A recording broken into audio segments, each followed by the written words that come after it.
Here I thought my time covering the Women's World Cup would be over. Well, boy was I wrong. Drama, drama, drama. Yes, I am talking about the Spanish football president kissing a player, a female player. Let's talk about it. Hi guys, welcome back to my YouTube channel, Football with Priscilla. I am Priscilla, obviously. So hi guys, welcome back to my YouTube channel.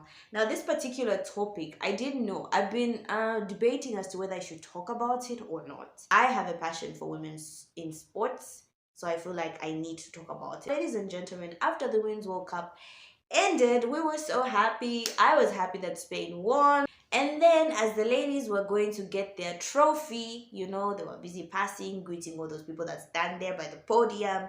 And then one of the ladies, her name is Jenny Hermosa, I hope I'm pronouncing this correctly, greeted the Spanish football president and he kissed her. But before we get into the video for today, make sure you share, like, and subscribe. Make sure you share, like, and subscribe and turn your notifications on to know when next I post a video. So this sparked a lot of controversy because people took pictures and they were like, excuse me, like, okay, we're all excited that the Spanish women's team won the World Cup, but what is this? Right? And now there's so much controversy around. People are like, oh, he kissed a girl, like, okay, he kissed the woman. Was there consent? Was there no consent? Was it appropriate? Was it inappropriate? And everyone is talking about it. And I was like, should I talk about it? It's not soccer related. Maybe I shouldn't, but hey, here we are. So here are my thoughts. Listen, the Spanish football president, his name is Luis Rubiales. Yeah, Luis Rubiales.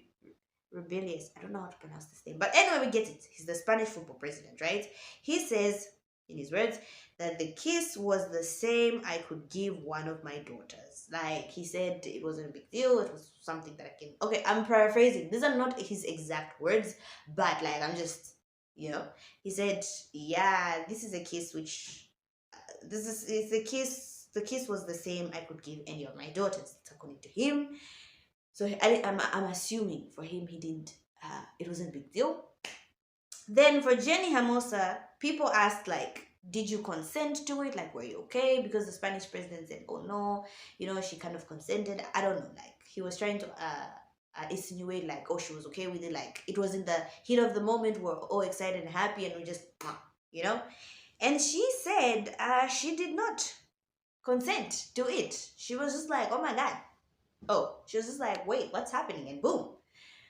I'm assuming, right? Like, those are not the facts, but yeah, the fact is there was a kiss, there are photos everywhere. For me, it's like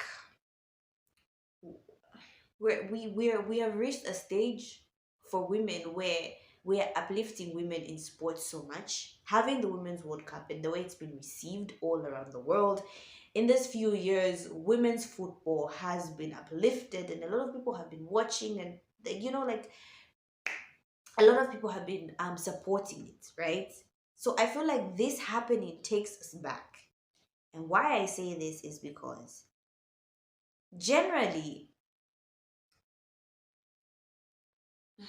why we see there's not a lot of participation in female soccer, one of the reasons I feel like is a lot of parents are reluctant to let their daughters go in a space which is male dominated. Let me explain. The way, whether people want to hear this or whether people don't want to hear this, whether people agree with this or whether people don't agree with it, women and men are different. Okay? Girls and boys are different. How parents would treat a girl and how parents would treat a boy are different. For a guy, they'll just be like, oh, go play soccer with your friends, your coaches are there, blah, blah, blah. But for a girl, a parent would be like, okay, she's going to play soccer. This place where she's going to, they're only male, right? They're only men. I don't know what's going to happen to my daughter. I don't know what's going to happen to her, who's going to do what to her. So there's that fear, and you understand the fear from the parents' perspective. It's justifiable. I mean, no parent wants their little girl hurt. No parent. wants to hurt their little girl or wants their little girl hurt by a stranger. So most parents, yes, they would want their daughters to go and do all these kinds of sports, even outside football, but there's the fear of, I want to protect my little girl, will she be safe? Now when people see these pictures, or when parents see these pictures, they look at their little girls or like, daddy or mommy, I want to go play football. They're like, is this place safe? Right? So I feel like it's taking women in football and just women generally in sport back. Are we protected? Are we safe? Then we also have Zambia, my home country. We have a lot of issues. We have these many scandals. And for me, I'm always like, it's alleged, right? Alleged, the coach did this with a lady. And all these stories, they don't make it easy for women to enter these kinds of sports. The way Spain Football Association and maybe FIFA, the way they've handled this situation, as a woman, does it make you feel safe? Comment down in the comment section. And for men, you have sisters, you have cousins, female cousins, you have friends that are female and everything, and others have daughters who want to pursue soccer as a career. When you look at the situation and how it's handled, do you feel comfortable for your daughters, sisters, cousins, nieces, sorry, I said nephews, nieces, do you feel comfortable enough to let them be in such an environment? Because I personally would not. I want to know that my daughter is safe. I want to know my daughter's boundaries are being respected. I want to know that no matter how crazy in that moment you are feeling, you will look at my daughter and respect her, and you'll be like, oh wait, there's boundaries here. I want to know that. So all this is just bringing everything back. Like we have gone so far ahead, and it's just bringing back. And I think we need a safe place for both boys and for both girls. Like even if it was a woman president doing this to a young man, I would be very uncomfortable with it personally. I would call it out. I'd be like, no, he did not consent. Consent isn't just for women, it is for men as well. Like, yes, and in most occasions we tend to be like, oh no, we concentrate on the consent of a woman, which is very important. But even men, like, no one wants to be kissed when he didn't even, like, imagine a boy is there enjoying his moment and then the female person is like, mwah. Like, that's crossing boundaries on both the male and the female's part. So I feel like this, first of all, the way they've handled it slowly, I think they should have handled it faster. Investigations maybe should have come. Maybe like they suspend him for a little while and then maybe investigate. But like there was this whole back and forth, letting the story run for a long period of time. I honestly don't like how the situation has been handled. I think it would have been handled a little bit better.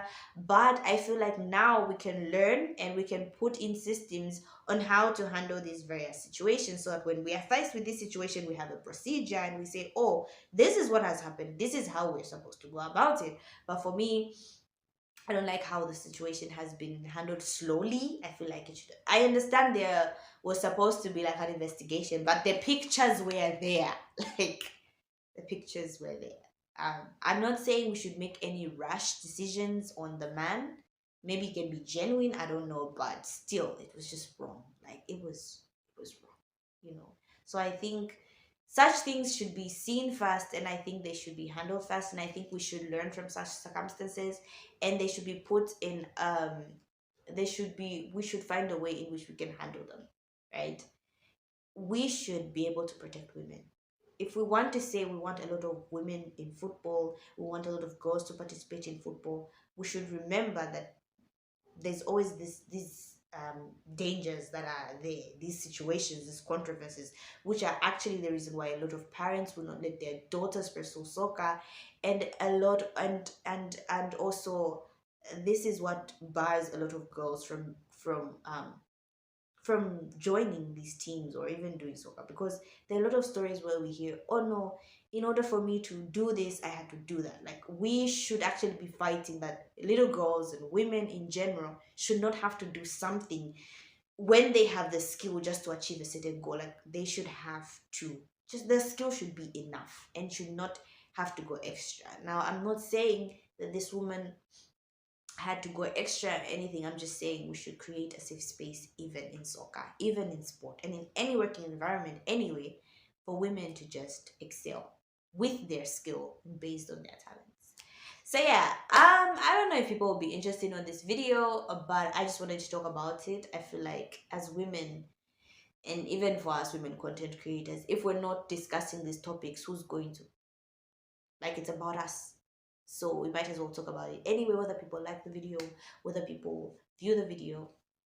It is what it is, but I just wanted to talk about it. So yeah, so I hope you guys found this video to be interesting. If you did, give this video a like. Ladies and gentlemen, comment down in the comment section how you think this issue should be handled. Yeah, so that's all I had for you guys today. Thank you so much, guys, for watching. Make sure you share, like, and subscribe. Make sure you share, like, and subscribe, and turn your notifications on to know when next I post a video.